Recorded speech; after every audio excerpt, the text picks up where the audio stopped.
Assalamualaikum warahmatullahi wabarakatuh. Anak-anak yang saya cintai dan saya banggakan, puji syukur alhamdulillah senantiasa kita panjatkan kehadirat Allah Subhanahu wa taala, karena hanya berkat limpahan rahmat dan hidayahnya lah kita hingga pada hari ini masih diberi kenikmatan berupa kesehatan dan tentu saja kesempatan, sehingga kita masih bisa bertemu dalam pembelajaran bahasa Indonesia. Tanpa terasa kita sudah memasuki paruh kedua dari semester ini, sehingga masih tersisa waktu kurang lebih 1,5 bulan lagi kalian nanti akan mengikuti penilaian akhir semester 1. Saya kira sudah disampaikan oleh Bapak Ibu guru wali kelas kalian masing-masing bahwa salah satu syarat untuk mengikuti penilaian akhir semester adalah keaktifan di Google Classroom minimal 70%. Oleh karena itu, mumpung masih ada waktu hingga 1,5 bulan ke depan, saya berharap kalian bisa segera memenuhi atau menyelesaikan tugas-tugas yang masih belum kalian kerjakan, terutama untuk pelajaran bahasa Indonesia.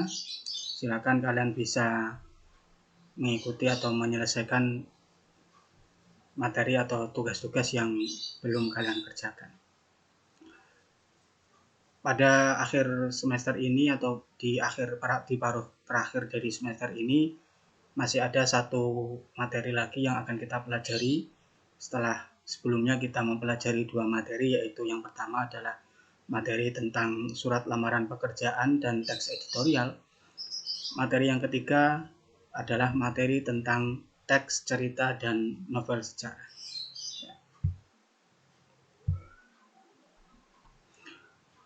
Pada materi yang ketiga ini ada 2 kompetensi dasar yang akan kita pelajari. Yang pertama adalah menganalisis kebahasaan teks cerita atau novel sejarah, dan yang kedua adalah menulis cerita sejarah pribadi.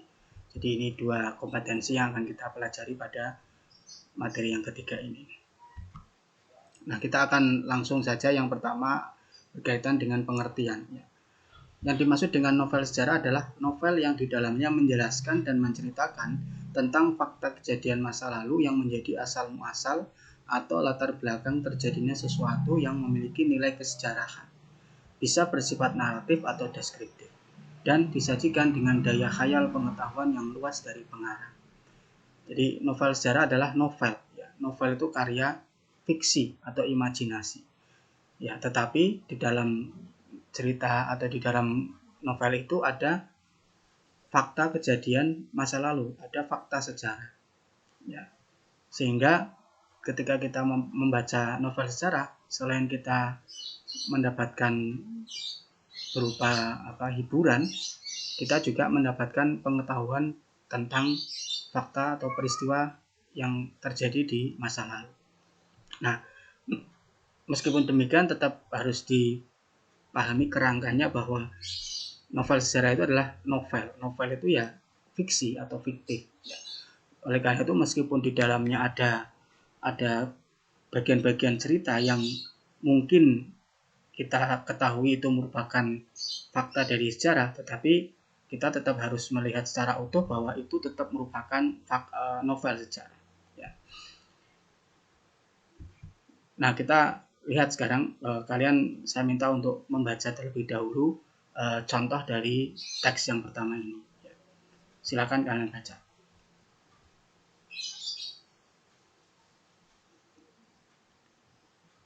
Oke, kalau sudah, coba dibandingkan dengan teks yang kedua ini.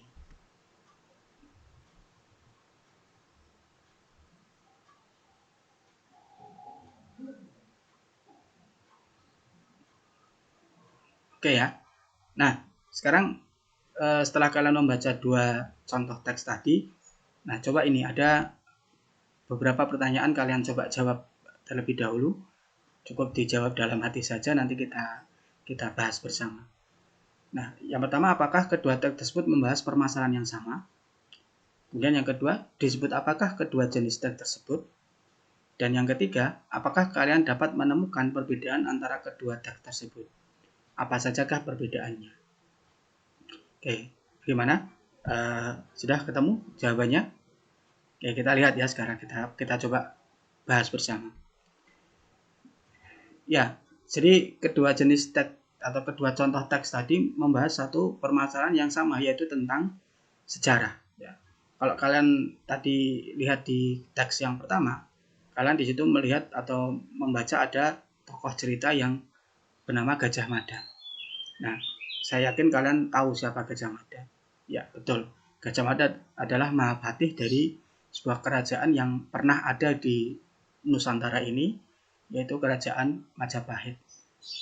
Mahapatih Gajah Mada kita kenal dengan Sumpah Palapanya. Ya. Sehingga yang teks yang pertama itu membahas tentang sejarah. Nah, bagaimana dengan teks yang kedua? Ya, betul. Teks yang kedua juga merupakan membahas masalah sejarah pula, yaitu tentang Candi Borobudur. Saya yakin kalian tahu Candi Borobudur karena secara fisik wujud dari bangunan itu sampai saat ini masih bisa kita lihat, masih kita saksikan. Bahkan sekarang diakui sebagai salah satu dari 7 keajaiban dunia. Sehingga teks yang kedua pun membahas masalah yang sama, yaitu tentang sejarah. Nah, tetapi apakah kedua jenis teks tersebut sama? Ya, ternyata berbeda. Meskipun membahas masalah yang sama, tapi ternyata kedua jenis teks itu jenisnya berbeda. Nah, teks yang pertama itu disebut sebagai novel sejarah.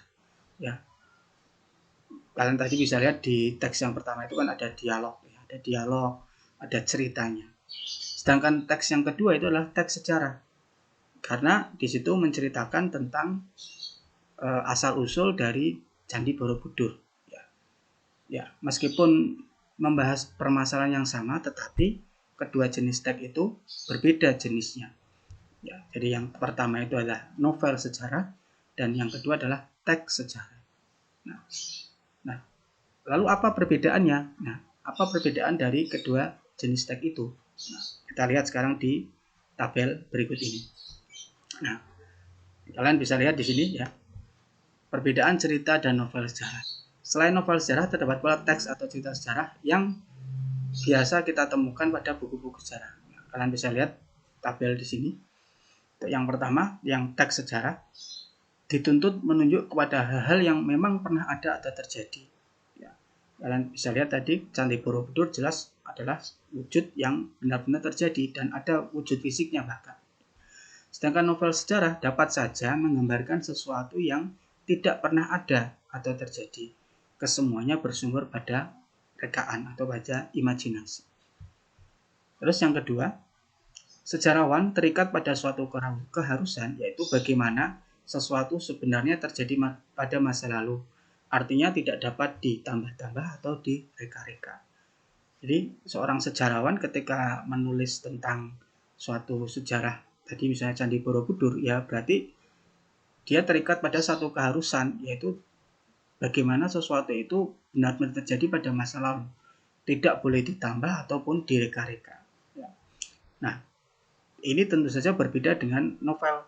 Kalau novel itu novelisnya atau pengarangnya sepenuhnya bebas untuk menciptakan dengan imajinasi mengenai apa, siapa, kapan, dan di mana peristiwa atau cerita itu.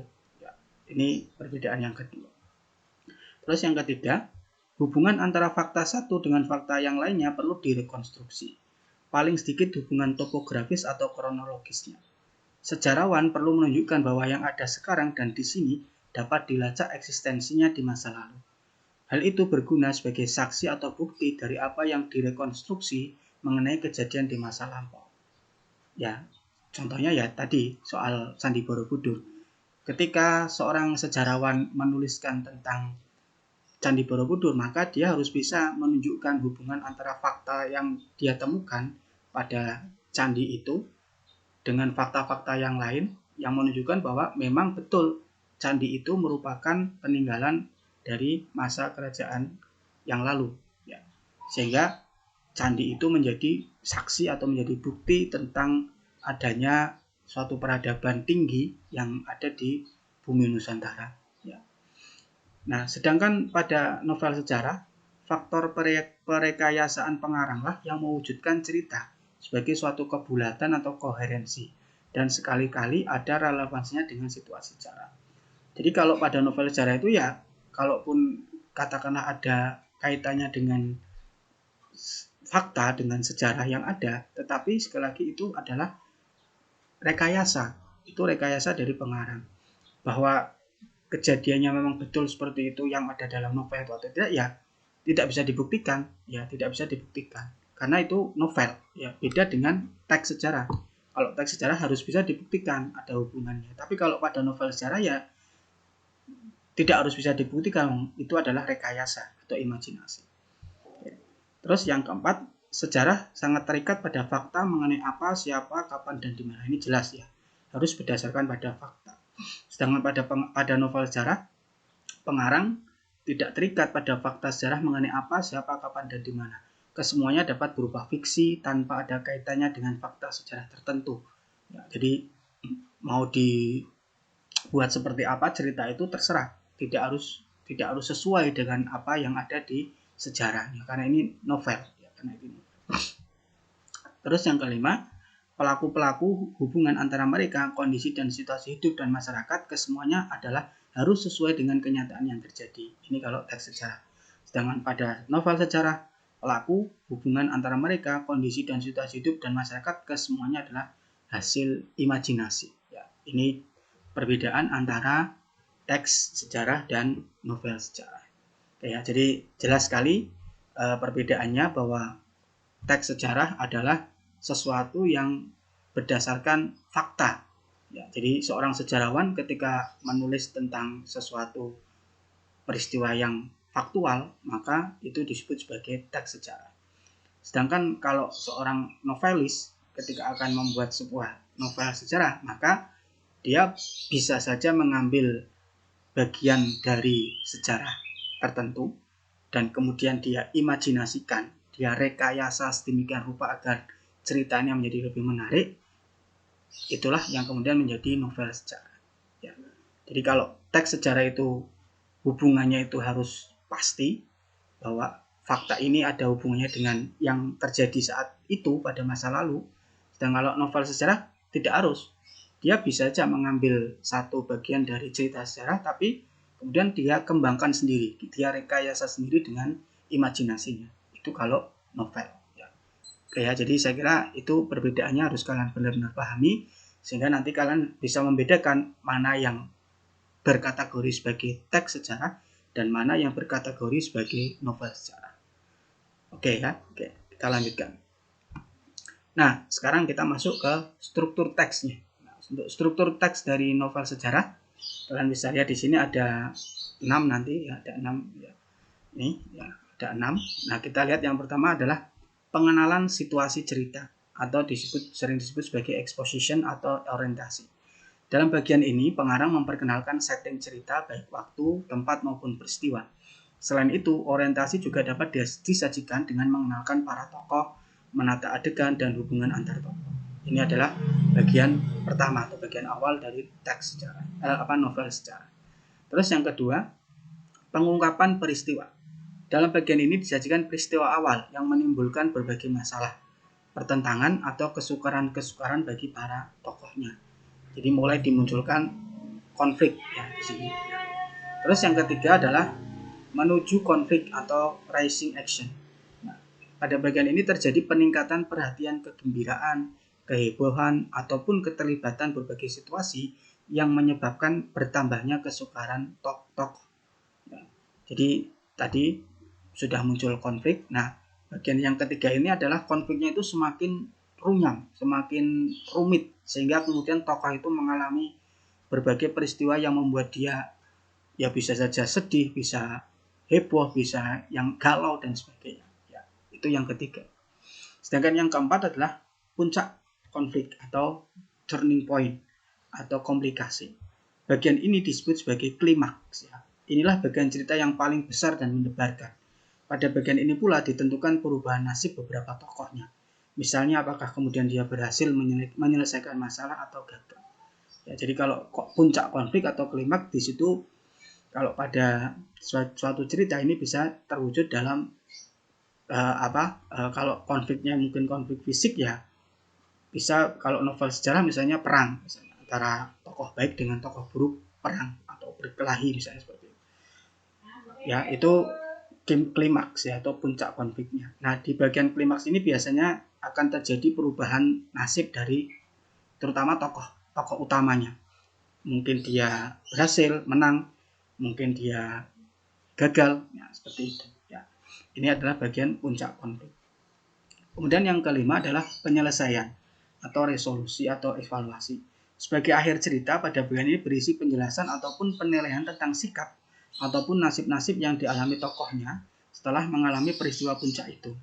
Pada bagian ini pun sering pula dinyatakan wujud akhir dari kondisi atau nasib akhir yang dialami tokoh utamanya.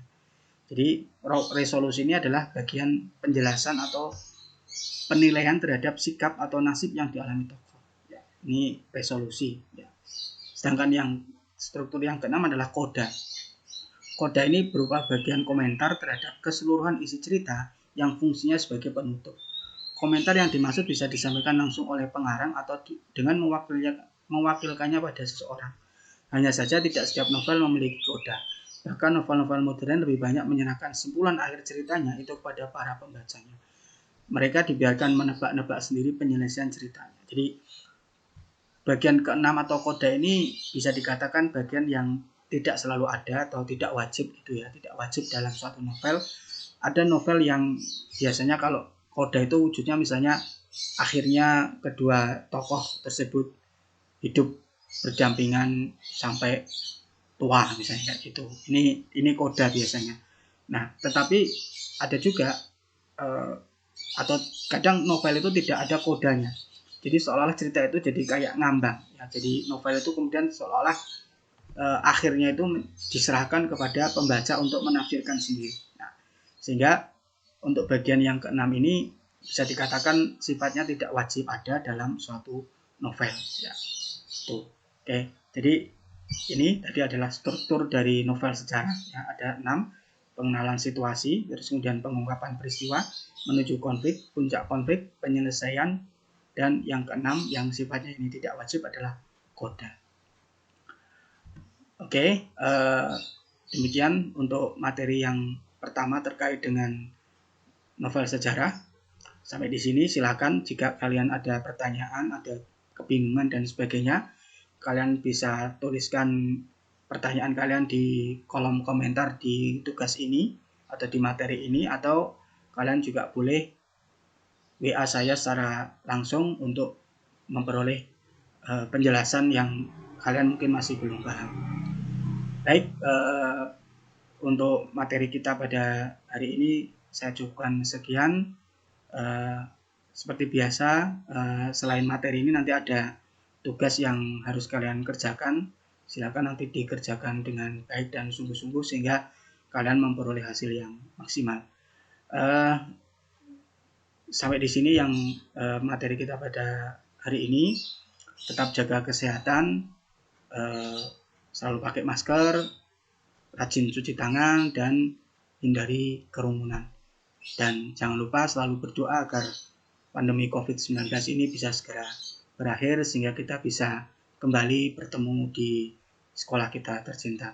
Saya akhiri, wallahul muwaffiq ila aqwamit thoriq. Assalamualaikum warahmatullahi wabarakatuh.